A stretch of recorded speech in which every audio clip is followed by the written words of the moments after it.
Okay, everybody, welcome back. Today we're going over the 5 keys to hypnotic selling. Key number 5, objection mastery. Now, objections are really, one of the largest impediments to successfully influencing, persuading, and selling that people find. And it's really the one thing that keeps many of us from even going for what we want, because it can be painful emotionally, to the point where we actually physically feel it. This phenomenon is called objection mastery. Now, getting objections from many people means being rejected personally and leads to feelings of loss and isolation, which is hardwired into ourselves as social beings who, over history, relied on being part of a group for safety and security.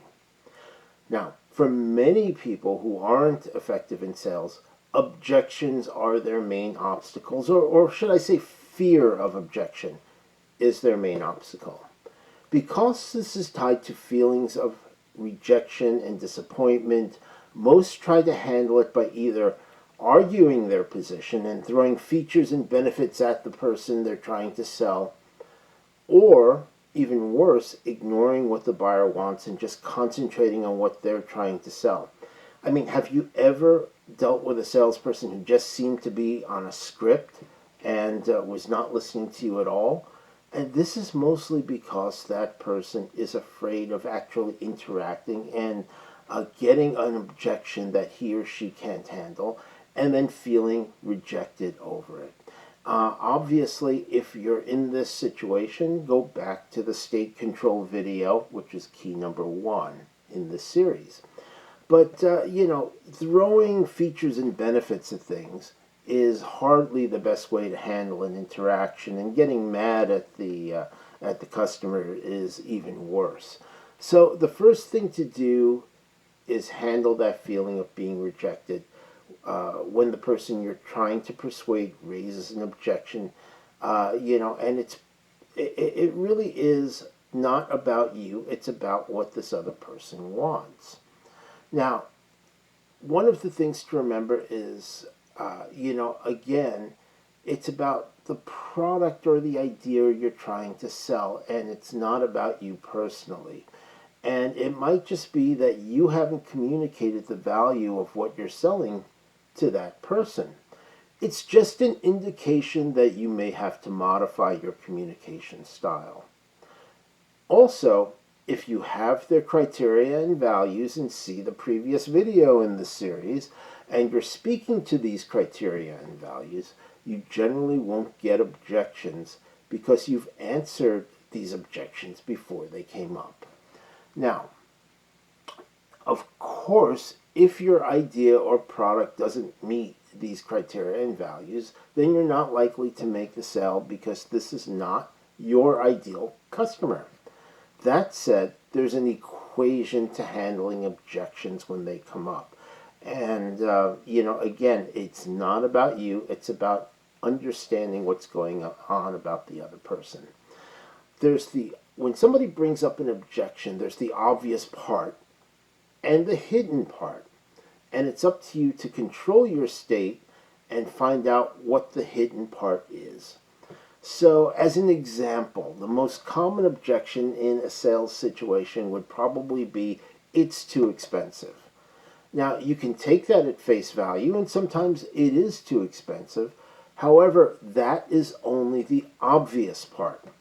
If you're trying to argue against it, you're basically throwing features and benefits at the wall to see if anything sticks.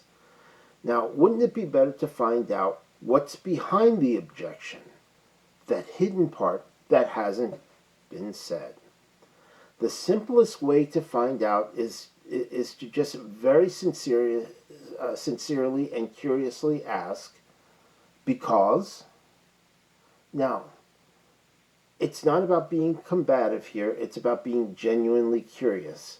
It's not about you, it's about finding out what the objection is based on. Most people, when asked that question, will give an honest answer, primarily because it's out of their experience that someone has asked.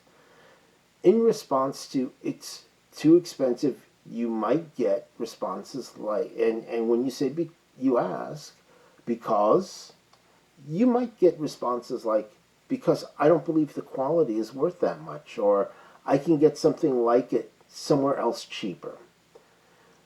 That tells you you haven't answered questions about the quality and the value proposition of what you're selling.